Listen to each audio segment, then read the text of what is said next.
ਚਾਨਣ ਅਜੇ ਫੁੱਟਿਆ ਨਹੀਂ, ਰਾਤ ਅਜੇ ਵੀ ਕਾਲੀ ਏ। ਹੁਣ ਵੀ ਕਿਹੜਾ ਸੁੱਖ ਏ ਸਾਨੂੰ, ਲੱਗਦਾ ਏ ਸੰਨ 47 ਏ। ਦੋਸਤੋ 76 ਸਾਲ ਗੁਜ਼ਰ ਗਏ ਨੇ 1947 ਨੂੰ, ਤੇ ਅੱਜ ਵੀ ਪਾਕਿਸਤਾਨ ਦੀ ਗੱਲ ਕਰੀਏ ਤੇ ਚੋਰੀਆਂ ਡਕੈਤੀਆਂ, ਲੋਕਾਂ ਦੇ ਡੰਗਰ ਖੋਲ੍ਹਣੇ, ਲੋਕਾਂ ਦੇ ਤਾਲੇ ਤੋੜ ਕੇ ਸਮਾਨ ਲੁੱਟਣਾ, ਰਾਹ ਜਾਂਦੇ ਲੋਕਾਂ ਨੂੰ ਲੁੱਟਣਾ 1947 ਦੀ ਯਾਦ ਦਿਲਾਉਂਦਾ।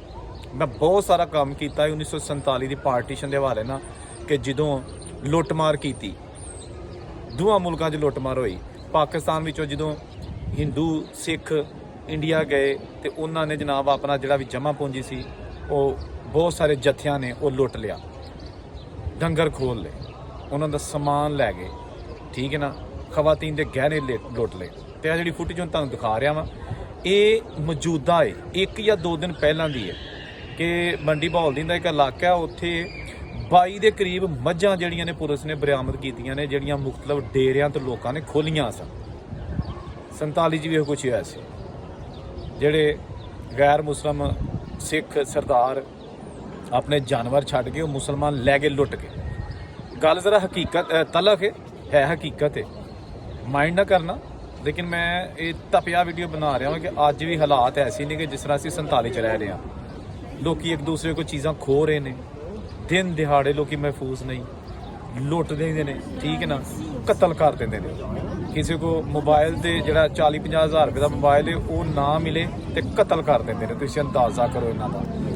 ਇਹਦੇ ਨਾਲ ਫਿਰ ਜਿਹੜਾ ਨਾ ਇੱਕ ਮੁਲਜ਼ਮ ਫੜਿਆ ਗਿਆ, ਇਹਨੇ 1.25 ਕਰੋੜ ਦੀ ਡਕੈਤੀ ਕੀਤੀ ਸੀ ਘਰ ਦੇ ਵਿੱਚੋਂ, ਠੀਕ ਹੈ ਨਾ। 1.25 ਕਰੋੜ ਰੁਪਏ ਦੀ ਡਕੈਤੀ ਤੇ ਪੁਲਿਸ ਨੇ ਫੜ ਲਿਆ। ਉਹਦੇ 'ਚ ਖਵਾਤੀਨ ਦੇ ਗਹਿਣੇ, ਜ਼ੇਵਰ, ਪੈਸੇ, ਮੋਬਾਈਲ, ਕੁਝ ਖੁਦਾ ਦਾ ਖੌਫ ਕਰੋ। ਮੁਸਲਮਾਨ ਹੀ ਮੁਸਲਮਾਨਾਂ ਨੂੰ ਲੁੱਟਦਾ ਪਿਆ। ਹਿੰਦੂ ਸਿੱਖ ਗਿਲਾ ਕਰਦੇ ਨੇ, ਵੀਡੀਓ ਥੱਲੇ ਕਮੈਂਟ ਕਰਕੇ ਵੇਖੋ ਜੀ, ਮੁਸਲਮਾਨਾਂ ਨੂੰ 1947 ਵੇਲੇ ਹਿੰਦੂਆਂ ਨੂੰ ਲੁੱਟਿਆ, ਸਿੱਖਾਂ ਨੂੰ ਲੁੱਟਿਆ। ਉਹ ਭਾਈ ਅੱਜ ਵੀ ਲੁੱਟਦੇ ਨੇ ਪਏ, ਤੇ ਮੁਸਲਮਾਨ ਹੀ ਮੁਸਲਮਾਨਾਂ ਨੂੰ ਲੁੱਟਦੇ ਨੇ ਪਏ, ਜਿਹੜੀ ਹਕੀਕਤ ਹੈ।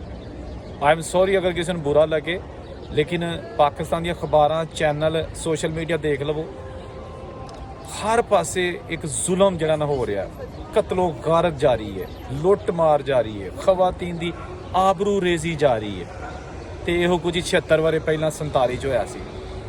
ਇਹਦਾ ਮਤਲਬ ਕਿ 76 ਸਾਲਾਂ ਵਿੱਚ ਸਾਡੇ ਲੋਕਾਂ ਨੇ ਕੱਖ ਨਹੀਂ ਸਿੱਖਿਆ। ਤੀਸਰੀ ਚੌਥੀ ਪੀੜ੍ਹੀ ਆ ਗਈ ਹੈ, ਤੀਸਰੀ ਚੌਥੀ ਨਸਲ ਆ ਗਈ ਹੈ, ਲੇਕਿਨ ਹਰਕਤਾਂ ਉਹੀ ਘਟੀਆ ਦੀਆਂ ਘਟੀਆ ਹੀ। ਨਾਲ ਦਾ ਹਮਸਾਇਆ ਮੁਲਕ, ਮੈਨੂੰ ਨਹੀਂ ਪਤਾ ਉੱਥੇ ਜਰਾਇਮ ਦੀ ਸ਼ਰ੍ਹਾ ਕੀ ਹੈ, ਜ਼ੁਲਮ ਦੀ ਸ਼ਰ੍ਹਾ ਕੀ ਹੈ, ਕਿਉਂਕਿ ਮੈਂ ਤਾਂ ਆਪਣੇ ਪਾਕਿਸਤਾਨ ਦੇ ਵਿੱਚ ਰਹਿਣਾ, ਉੱਥੋਂ ਦੀ ਗੱਲ ਕਰ ਸਕਦਾ। ਲੇਕਿਨ ਉਹਨਾਂ ਬਹੁਤ ਤਰੱਕੀ ਕੀਤੀ ਹੈ। ਜਿਤਨੇ ਇਸਲਾਮੀ ਮੁਲਕ ਨੇ ਉਹ ਪਾਕਿਸਤਾਨ ਨਾਲੋਂ ਬਹੁਤਾ ਸਾਊਦੀਆ ਦੀ ਇੰਡੀਆ ਦੀ ਹਯਾ ਕਰਦੇ ਨੇ।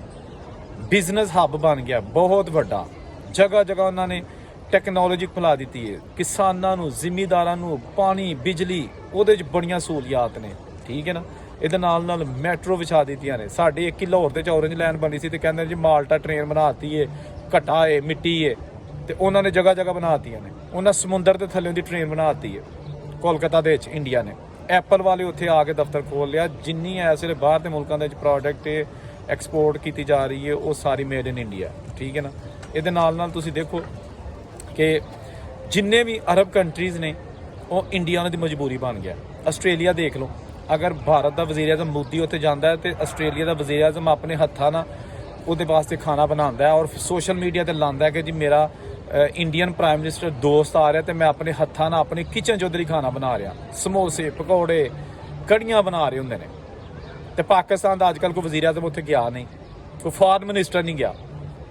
ਯੂਰਪੀਅਨ ਜਿੰਨੇ ਕੰਟਰੀਜ਼ ਹੈਗੇ ਨੇ ਉਹ ਇੰਡੀਆ ਨੂੰ ਪੂਜਦੇ ਨੇ। ਮਤਲਬ ਗੱਲ ਕਰਨ ਦਾ ਇਹ ਕਿ ਖਾਮੀ ਕਿੱਥੇ ਵੇ? ਖਾਮੀ ਸਾਡੇ ਹੁਕਮਰਾਨਾਂ 'ਚ ਜਾਂ ਸਾਡੀ ਆਵਾਮ 'ਚ?